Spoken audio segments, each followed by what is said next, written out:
Atos capítulo 2. Abra sua Bíblia no livro de Atos, podemos assentar. Capítulo de número 2. Quero rapidamente ministrar essa palavra. Esta palavra. Atos capítulo de número 2, procura aí na sua Bíblia.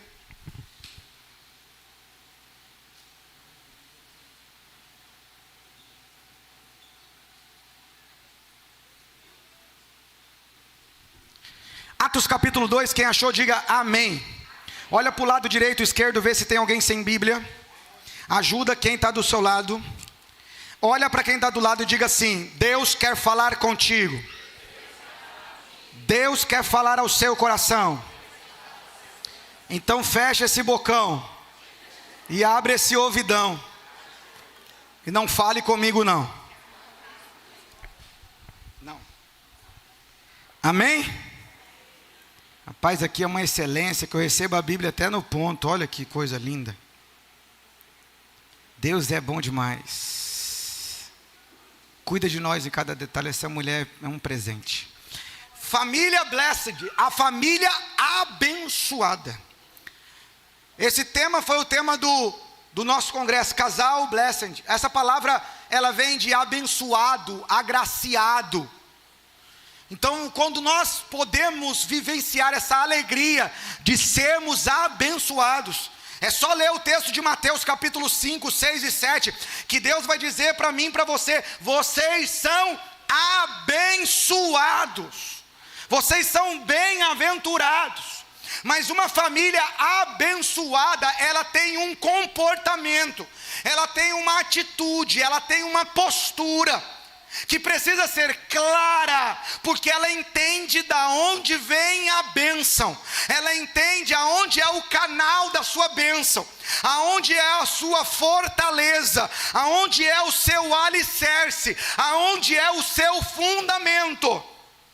Quando lemos o texto de Atos capítulo de número 2, nós vemos essa alegria que o povo está vivendo para a glória e louvor do nome de Jesus, de adorar, de bendizer, de celebrar ao Senhor, mas de poder viver uma realidade de transformação, uma realidade aonde as suas ações demonstravam em que direção eles estavam indo. Atos capítulo de número 2, a partir do versículo de número 42. Amém? Presta atenção. Pedro vai ministrar uma palavra. Aproximadamente 3.000 pessoas vão se entregar a Jesus. E a palavra do Senhor vai mostrar qual o estilo de vida essas pessoas aderiram. Qual o posicionamento, em que direção eles estão caminhando. Quando nós olhamos para esse texto, diz assim a palavra do Senhor em Atos capítulo 2, versículo 42, assim: e perseveravam na doutrina dos apóstolos, na comunhão, no partir do pão, nas orações. Atos 2, 43. Em cada alma havia temor. Muitos prodígios e sinais eram feitos por intermédio dos apóstolos. 44. Todos os que creram estavam juntos e tinham tudo em comum. Mantenha sua Bíblia aberta. Eu vou ler na Bíblia a mensagem, esse texto que diz assim: naquele dia cerca de 3.000 pessoas foram convertidas por aquela palavra, batizadas e arroladas.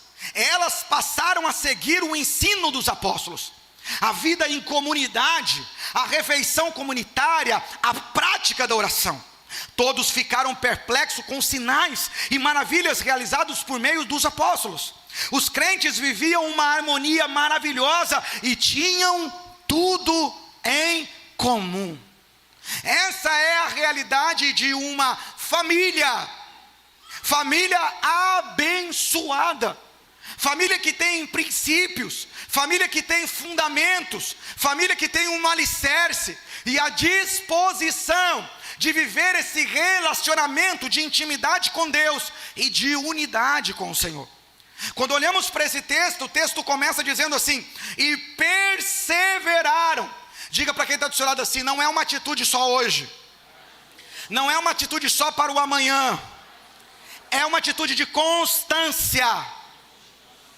Perseveraram. Primeiro ponto, Daniel, bota para mim aí. Perseveraram no quê? A família abençoada precisa perseverar em que realidade? Perseverar na palavra de Deus. Essa família que persevera é uma família que ama a palavra de Deus, porque sabe que a bênção do Senhor é derramada sobre eles por intermédio da palavra, que guia, que direciona, que ajusta, que alinha, que dá norte, que chama para perto, que chama atenção, que faz-nos esse alerta. Por isso o salmista vai dizer: lâmpada para os meus pés é a tua palavra e luz para o meu caminho. Sem a tua palavra, a tua palavra que ilumina o caminho por onde eu vou. É nessa realidade que o salmista vai dizer: guardei a tua palavra no meu coração para não pecar contra ti. Esse relacionamento eu preciso, eu necessito da tua palavra. Essa realidade que o Salmo 1 vai declarar sobre isso: bem-aventurado, abençoado, feliz o homem que não anda segundo o conselho dos ímpios, nem se detém no caminho dos pecadores, nem se assenta à roda dos escarnecedores, mas antes tem o quê? Prazer na lei do Senhor, e nessa lei medita de dia e de noite. E esse homem que tem prazer na lei do Senhor e medita nela de dia e de noite, será como uma árvore plantada junto aos rios, e vai florescer e vai crescer. A realidade de transformação.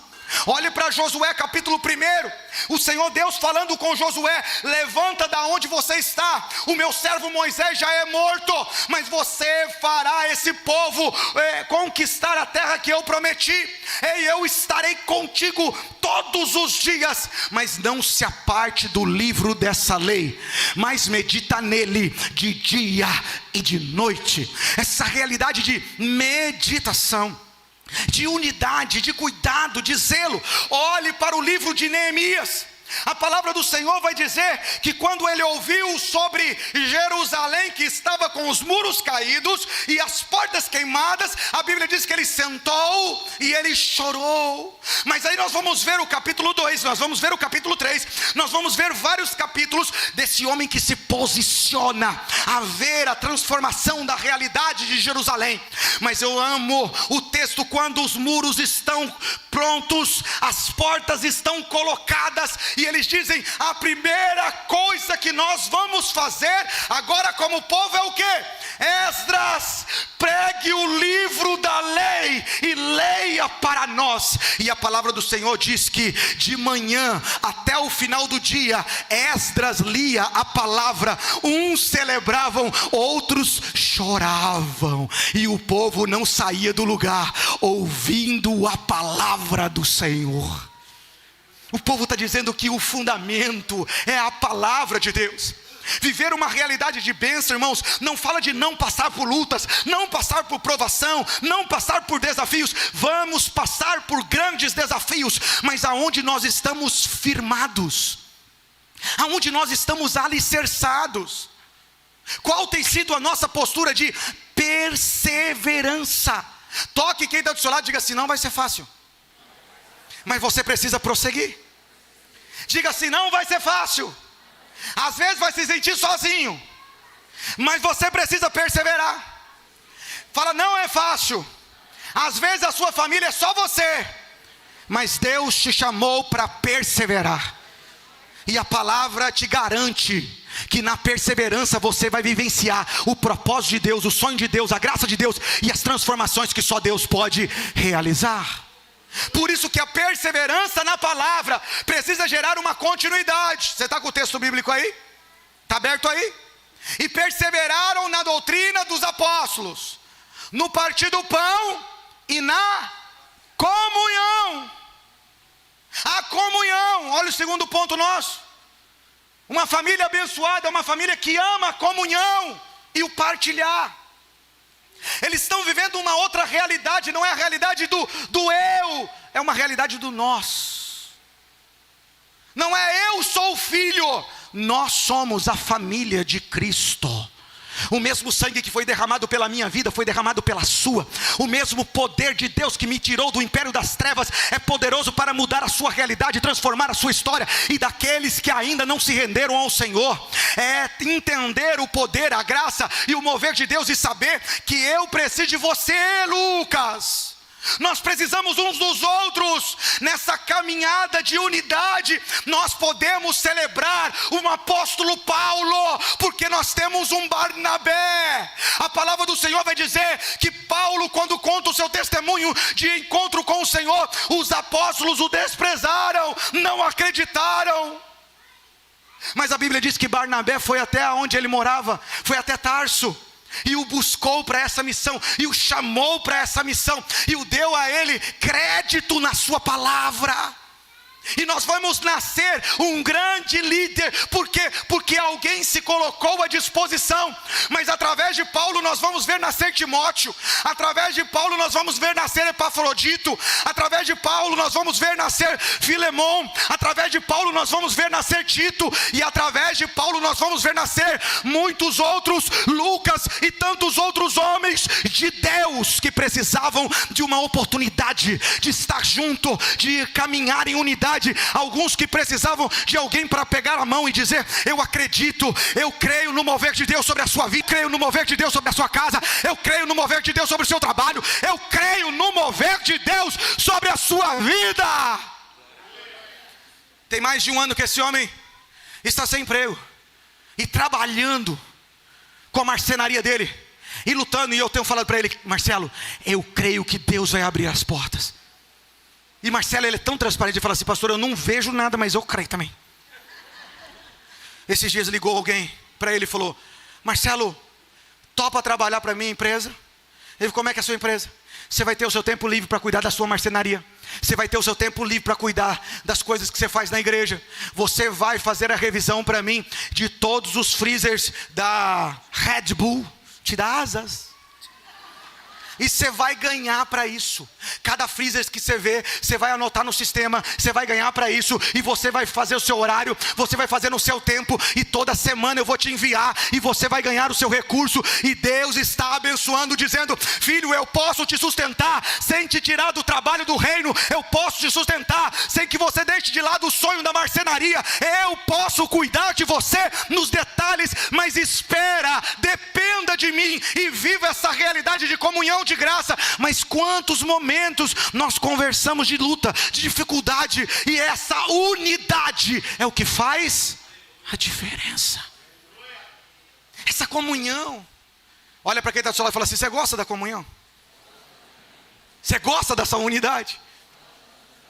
Irmãos, quando nós falamos de compartilhamento, quando nós falamos de partilhar, nós estamos falando do nosso futuro. Quem vai morar no céu, diga amém. Amém. Você não vai sozinho. Então ame relacionar com pessoas hoje, porque você relacionará lá em cima. Aqui você tem opção, lá você não tem. Essa realidade precisa ser um contexto claro no nosso coração. Quem ama Jesus precisa amar o que ele ama é pessoas. Quem ama Jesus precisa amar pelo aquilo que o Jesus se doa, ele se doa por pessoas. Quem ama Jesus não passa pela vida das pessoas, marca a vida das pessoas. É fazer a diferença onde você está plantado. Mas essa realidade de intimidade com a palavra e comunhão não tem como se conectar se não tiver o terceiro ponto, Daniel: oração. Oração. A Bíblia diz que essa igreja que se reúne de 3.000 pessoas, 3.000 e poucas pessoas, essa igreja tem uma postura de oração, de intimidade, de busca. Quanto tempo nós temos investido em oração? E nós desse retiro agora, irmãos, nós orávamos juntos para comer, nós orávamos uns juntos para ir para o quarto, nós orávamos juntos ali no templo, nós orávamos juntos ali na dinâmica, nós orávamos juntos em tudo. Por quê? É o desafio de poder gerar em você, gerar em mim, gerar em nós essa atitude de perseverança. Eu preciso, da mesma forma que o carro, para que ele possa andar e cumprir a sua missão, ele precisa de combustível. Eu preciso de oração. Oração é o combustível para uma vida abençoada e na presença de Deus. Mas é uma oração transparente, é uma oração de coração aberto, é uma oração que expõe as nossas falhas, expõe as nossas lutas, expõe as nossas dificuldades. É uma oração não só individual, que é importantíssima, mas quando nós estamos falando de família, é uma oração que faz a diferença. É chamar os filhos, é chamar a família, é se dispor a orar por eles, orar com eles. Viver essa unidade, aonde entendemos que precisamos dessa comunhão com Deus, dessa conexão com Deus, dessa unidade com Deus. Toque quem está do seu lado e diga assim: como é que está a sua vida de oração? Individual. Pergunta aí como é que está a sua vida de oração com a sua família. Pastor, eu queria viver a mudança do Senhor, de Deus na minha casa. Quanto tempo você tem investido em oração pela sua casa? A igreja entendia tanto isso, irmãos, que quando Pedro é preso, a igreja vai para dentro de uma casa e juntos eles começam a orar, eles começam a orar, eles começam a orar, eles começam a orar, e Deus manda um anjo e vai tirar Pedro daquele lugar, para que eles possam viver o sobrenatural. Por que que essa igreja ama a oração?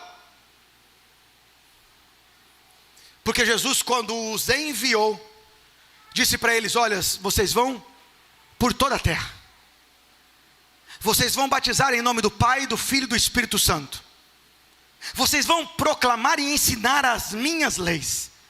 Mas vocês não vão agora, porque vocês precisam primeiramente me buscar, até que do alto vocês sejam cheios de poder. Essa igreja que começa com 500 aproximadamente, no dia que a unção de Pentecostes vai descer sobre eles, tem uns 120. Irmãos, oração não fala da maioria das pessoas. Oração não é uma ação da maioria. Quando Jesus vai orar, ele tem 12, mas com ele vão quantos?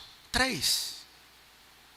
A realidade de uma vida de oração é para aqueles que entendem que eu não posso caminhar sem a direção de Deus, que eu quero viver uma realidade de abençoado. A minha família, para ser abençoada, ela precisa de uma direção de Deus. Uma vez eu recebi a ligação de um irmão da igreja, falando comigo: pastor, a minha mulher, nós estamos prontos para fechar o negócio, mas a minha mulher disse que elas têm que orar, e Deus precisa falar com ela. Eu liguei para essa irmã e falei: irmã, deixa eu só entender o que está acontecendo. Mas Giovana está aqui. E ela falou: não, pastor, eu aprendi com vocês que eu só me movimento quando Deus me der uma direção. Ele está brabo, mas ele vai ficar brabo, que eu só vou dar uma resposta quando Deus der uma direção. Pastor, mas o homem está lá para fechar o negócio, é só amanhã. Mas Deus não deu a direção.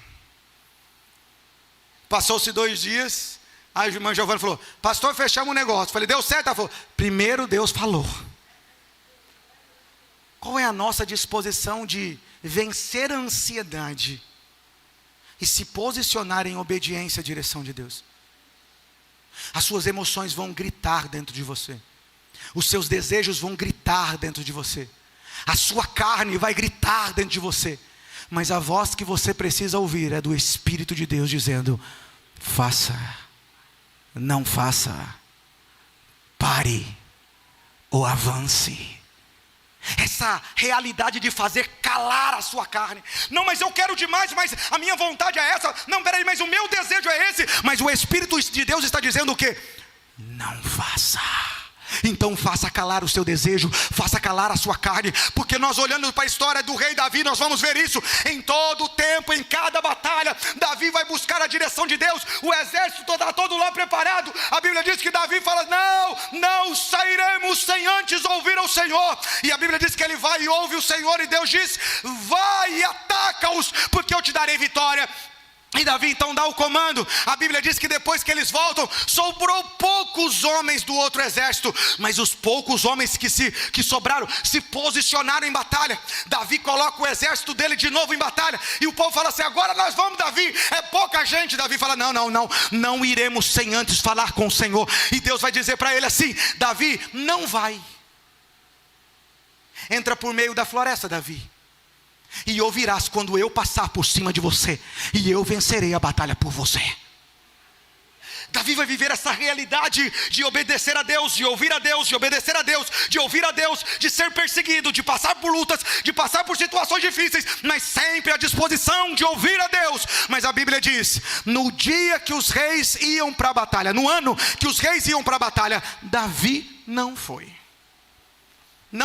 não fez o que era para fazer, não buscou a quem precisava buscar, que era Deus, mas fez o que a sua carne, o seu desejo e a sua vontade estava gritando. E o que aconteceu? Acabou com a família dele. As consequências do pecado de Davi destruiu a história da família dele. Nós vamos ver um grande homem, um homem segundo o coração de Deus, mas que as consequências do seu erro trouxe destruição para sua família. Filho matando filho, filho contra pai, uma realidade de total caos vai se estabelecer sobre a vida de Davi, como consequência da falta de disposição de buscar a direção de Deus. Toque em quem está do seu lado e fala assim: cuidado, suas emoções, seus desejos e sua carne não tem compromisso com Deus. Ouça o Espírito de Deus que habita em você. Quarto ponto, olha o que esse povo vai viver: crer no poder do Espírito de Deus. Olha que texto lindo isso, gente. A Bíblia diz que todos os que creiam, a Bíblia diz, versículo 43, e cada alma via temor, e muitos prodígios e sinais eram feitos por intermédio de quem? Dos apóstolos. Toque quem está ao seu lado e fala assim: nós cremos num Deus vivo, que age nesse tempo, que liberta nesse tempo, que transforma nesse tempo, que cura nesse tempo, que restaura nesse tempo. Olha aqui para mim, nós precisamos viver essa fé genuína num Deus que opera hoje, cura hoje, restaura hoje, transforma hoje, liberta hoje. Nós vamos orar com fé, Ele fará segundo a vontade dEle, mas nós nos posicionaremos como filhos, nós clamaremos e Ele vai dizer: clama a mim e responder-te-ei e anunciar-te-ei coisas grandes e ocultas que você não sabe. Enquanto nós clamamos, a Bíblia diz que o Espírito de Deus clama por nós com gemidos inexprimíveis, porque muitas orações nossas são egoístas, muitos clamores nossos são pensando no nosso individual, mas Deus olha para nós como pai, sabe o que é melhor para o filho, e esse pai tem prazer em ouvir a voz do filho, cuidar, zelar e gerar essa unidade com o filho. Será que nós estamos crendo no mover de Deus? Ou será que quando as lutas, os problemas e as aflições chegam, nós vamos temer, nós vamos abandonar, nós vamos deixar o lugar da fé e da confiança estabelecido para o medo, para a opressão, para a depressão, para a angústia? Ou será que nós creremos, ou continuamos a crer num Deus maravilhoso? E presta atenção, qual que é a primeira palavra lá em cima? Perseveraram. Não é um crer só na manifestação do que Deus faz hoje, é crer na manifestação de um Deus que faz sempre. Não é a realidade de um Deus que faz uma vez ou outra, é a realidade de um Deus que sempre está fazendo. Esse Deus que age, que parece, cantamos aqui sobre isso, está tudo em silêncio, Ele está trabalhando, Ele está fazendo, Ele está agindo. Eu penso, irmãos, Daniel ajoelhado, clamando ao Senhor, 21 dias, o silêncio operava. Senhor, eu clamo. E o silêncio operava. Mas quando o anjo apareceu, ele vai dizer: Daniel, Daniel, desde o primeiro dia que dobrastes o teu joelho, o Senhor me enviou com uma resposta. Mas o príncipe do império da Pérsia me prendeu. E Deus enviou Miguel, o anjo de guerra, e uma batalha começou para que eu chegasse até aqui. Eu fui liberto, a batalha está lá, e eu estou aqui para entregar a resposta de Deus para você. Parece que demorou, mas Deus está dizendo: ei, presta atenção, enquanto você tem dobrado os seus joelhos, há uma batalha no mundo espiritual. E não importa se os demônios se levantarem, não importa se o diabo se levantar, Deus enviará anjos, querubins, arcanjos de guerra, mas a resposta do Senhor chegará para você, a mudança chegará, a transformação chegará, e o novo de Deus chegará. Mas eu e você precisamos perseverar. Toque quem está do seu lado e fala assim: larga de ser vacilão, larga de ser inconstante, larga de ser medroso, seja perseverante. Você crê num Deus poderoso, grandioso e maravilhoso. Quem crê, diga amém. Amém. Próximo ponto. Olha que lindo isso, ter uma família abençoada. É uma família que crê no mover de Deus, mas que é comprometida com o reino. E com quem? Olha a palavra, olha que lindo isso. Versículo de número 44. Todos os que creram estavam juntos e tinham tudo em comum. Todos os que creram, não estavam cada um caminhando para uma direção. Todos os que creram tinham uma unidade, um propósito. Todos os que creiam não eram parecidos, tinham gosto diferente, tinham culturas diferentes, depois você vai ver aí no capítulo 16, que eles vão dar o nome de cristãos. Por quê? Porque não sabiam se eram gregos, não sabiam mais se eram judeus, se eram samaritanos, quem é, como chamar, como dizer, e aí vão chamá-los de cristãos, aqueles que se parecem com Cristo. Essa realidade transformadora fala de culturas diferentes. Nós vamos ver a colocação dos diáconos. Por quê? Porque uma cultura dizia que os mais velhos precisavam comer primeiro, outra cultura diriam que as crianças precisavam comer primeiro, e havia essa aliança entre eles. Mas aí colocam-se os diáconos para quê? Para que eles possam orientar, para que eles possam conduzir, para que os apóstolos tivessem tempo de preparar a mensagem, de estudar a palavra, de oração, para ministrar ao povo. Essa igreja que cresce vai ter desafios. Essa igreja que cresce vai ter ajustes. Essa igreja que cresce vai ter batalhas. Mas essa igreja que cresce precisa ser constante. Ter uma caminhada constante. Essa família que cresce vai ter problema. Essa família que cresce vai ter desafios. Essa família que cresce vai ter situações a serem ajustadas. Ei, no casamento, no relacionamento com o filho, no relacionamento com o amigo, no relacionamento com o vizinho, nós vamos ter ajustes a serem feitos. Mas nós precisamos entender quem é o alvo, quem é o propósito, quem é o fundamento. Se é o Senhor, então eu me movimento na direção do Senhor. Então eu me movimento no fruto do Espírito. No ambiente onde o caos quer operar, eu me posiciono em mansidão, eu me posiciono em gratidão, eu me posiciono em amor. No ambiente do ódio, eu me posiciono com perdão. No ambiente onde o caos está operado, eu me posiciono pela luz da palavra.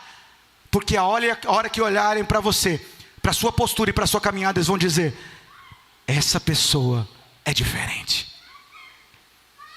É diferente não é por causa do cabelo, é diferente não é por causa da roupa, é diferente não é por causa da cor dos olhos, é diferente porque a presença de Deus está em você, tão palpável que as pessoas, ao olharem para você, conseguem sentir que em você tem algo diferente. Tem um negócio diferente em você. Eu não sei dizer. E a pessoa fala assim: eu sou cristão. E por isso, eu contei aqui já uma vez que eu trouxe um preletor. Não vou fazer isso hoje com você, pastor Renato. Eu trouxe minha carteira, mas eu trouxe um preletor aqui uma vez e saí para comer com ele lá na beira-mar. Irmão, comemos um prato de camarão abençoado, ia com a minha esposa ali, e tivemos aquele momento tão abençoador. Quando foi na hora de pagar, Cadê a carteira? Irmão, pensa num cara que ficou, não era a época de Pix, senão facilitava a nossa vida. E eu falei, meu Deus, o que eu faço com isso? Eu levantei, fui até o gerente da empresa, era um senhor bem idoso, e falei para ele assim, aconteceu um problema. Ele falou o quê? Eu falei, eu tenho que pagar a conta ali. Ele falou, não, eu emito o comprovante para o senhor. Eu falei, não, rapaz, já emitiu. Então qual é o problema? Eu falei, minha carteira ficou lá em casa. Eu moro na Parquelândia, e eu preciso ir lá pegar para voltar aqui. Ele falou assim, não, o senhor está com o convidado na mesa. Pode sair tranquilo, amanhã só volta e paga. Eu falei, como é que é? Ele falou, amanhã o senhor volta e paga. Eu falei, você está falando sério? Ele falou, estou falando sério, pode ir. Eu tenho certeza que o senhor vai voltar. Irmão, saí, voltei para a mesa e falei, vamos embora. Ele falou, está tudo certo? Eu falei, está tudo certo, vamos embora. Ué, não estava? Tudo certo, o cara falou, pode ir. Entrei no meu carro, fui para casa pensando nisso. Quando eu deixei o pastor, os irmãos que estavam com a gente, ficaram hospedados na nossa casa, então a gente foi, quando eu fui para o quarto com a pastora Tati, eu falei para ela, você sabe o que aconteceu? Aconteceu isso. Aí ela falou assim, mas você vai na onde agora? Eu falei, eu vou pegar minha carteira e vou lá. Ela falou, eu vou com você. Eu falei, não, vou deixar para amanhã. Eu estava empaquetado com aquilo. E a pessoa já estava no quarto, já estava descansando. Nós saímos de casa, pegamos o carro e fomos lá. Quando eu cheguei lá, eu falei, senhor, tudo bom? Aí ele falou, tudo bem. Eu falei, eu vim pagar a conta. Ele falou, você já foi lá e já voltou? Eu falei, já. Mas eu falei que podia ser amanhã. Eu falei, não, mas eu quero hoje. Aí ele falou assim, pode pagar. Eu falei, peguei a conta, paguei. Aí antes de eu ir embora, ele falou assim, deixa eu te perguntar uma coisa. O que o senhor faz? Ele falou assim, eu falei, eu sou o pastor. Ele falou assim, por isso que eu senti uma paz no senhor. Eu tinha certeza que o senhor voltaria para pagar a conta. Irmãos, essa realidade que precisa emanar de nós. Presta atenção, as pessoas estão de olho em você. Pastor, quando a gente vira crente, o pessoal fica crítico. Não. Eles têm alegria de ver a sua reação. Sabe por quê? Porque na hora que eles querem fazer gracinha, você pode ser a vítima. Mas na hora que eles precisam de um conselho sério, de restauração, de transformação, quando eles precisam de uma opinião séria, eles vão buscar você e não os piadistas. Na hora que eles querem uma referência de família, vai ser a sua como referência. Na hora que eles querem uma referência de caráter, eles não se lembrarão dos graciosos lá, que fazem gracinha sobre todas as coisas. Eles se lembrarão daqueles abençoados, que se posicionam em uma realidade de testificar a pessoa de Cristo, e não negociam a sua fé, o seu Senhor e o reino de Deus. Você não manifesta o reino só neste lugar. Este lugar é o tempo de alinhamento, de estudo, de crescimento, de ajuste e de cuidado de Deus. Para que quando você sair lá fora, você manifeste o reino, o caráter e a pessoa de Jesus em seu falar, em seu proceder, em seu agir e reagir diante das adversidades lá fora. É lá fora que nós precisamos manifestar o zelo de Deus, o cuidado de Deus e a graça de Deus. Você veio a esse lugar para chorar, para estar na presença de Deus, para glorificar o Senhor, para expor as suas feridas, para dizer: socorre-me Deus, ajuda-me Deus, auxilia-me Deus. Mas sair daqui como um guerreiro dizendo: obrigado Senhor pelo renovo que tu fizeste, obrigado Senhor porque a segunda-feira abençoada virá, a terça também, a quarta virá, a quinta virá, a sexta virá, e o Senhor me dará a estratégia para vencer cada desafio, cada situação, cada batalha e cada momento, porque eu estou cheio da tua presença e eu quero mais de ti. Essa realidade de mudança, de transformação e o de unidade, fidelidade à palavra, vida de comunhão, oração, crer na manifestação do poder de Deus e ser parte do reino em comunhão com o Rei. Viver essa realidade nos leva a ter uma família abençoada. Porque é uma família que recebe as bênçãos do Deus da palavra, do Deus que manifesta na comunhão, do Deus que se manifesta na oração, do Deus que se manifesta com poder e milagre, do Deus que se manifesta quando nós temos compromisso com Ele. Fique de pé, eu quero orar com você. São 19 horas em ponto, eu quero orar para a gente encerrar o culto. Senhor, obrigado pelo teu cuidado, pelo teu zelo, pela tua graça, pelo teu amor e pelo teu cuidado, Senhor. Ao Senhor sejam dados a glória, a honra, o louvor e toda a adoração. Nossa vida está na tua presença, Senhor, e nós precisamos de ti. Nós necessitamos de ti. Nós dependemos de ti. Nos ajuda, Senhor, a sermos perseverantes, a sermos constantes.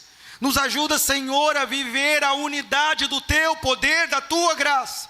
Nos ajuda, Senhor, a vencer os medos, a ansiedade, a incerteza. Nos ajuda, Senhor, a romper as barreiras, ó Pai, que muitas das vezes se colocam diante de nós. Nós precisamos do Senhor. Nós necessitamos do teu agir. Nós necessitamos da tua graça. Nós necessitamos da tua presença. Ó Deus, o Senhor nos chamou para uma família abençoada. E nós queremos viver a realidade da bênção, e sabemos que a bênção está em estar na tua presença, a bênção está em viver em comunhão contigo, a bênção está em sermos perseverantes no Senhor e viver essa unidade como corpo de Cristo, como igreja viva do Senhor, como unidade, aonde o Senhor é o cabeça sobre nós, aonde temos prazer na tua palavra e prazer em buscar a direção do Senhor para cada ação, para cada atitude, para cada posicionamento, vivendo essa realidade de fazer aquietar a carne, aquietar os desejos, mas ouvindo a voz do Espírito e colocando em ação a direção do Espírito de Deus. Nos ajuda, Senhor, nos auxilia, Deus, porque em tudo nós necessitamos do Senhor, hoje e para todo sempre. Amém. Você pode dar um abraço forte quem está do seu lado. Pastor Ítalo vai orar encerrando o culto dessa noite. Terça-feira todos os pequenos grupos aqui nós vamos celebrar, toda a igreja está convidada. E domingo, culto de celebração, Senhor, para a glória de Deus. Amém. Glória nós te damos, Senhor Jesus, por essa noite. Obrigado pela palavra ministrada aqui. Obrigado, Senhor Jesus, porque podemos ter uma família abençoada, entendendo, Pai, nós podemos orar, ler a tua palavra, Senhor Jesus, viver em comunhão e unidade, Pai, contigo e com o corpo de Cristo, Pai. Que o teu amor, que a tua graça e a doce consolação do teu Espírito Santo seja sobre a nossa vida, Pai, nos dando uma semana abençoada no nome de Jesus. Amém. Dá um abraço aí em 10 pessoas pelo menos aí. Amém.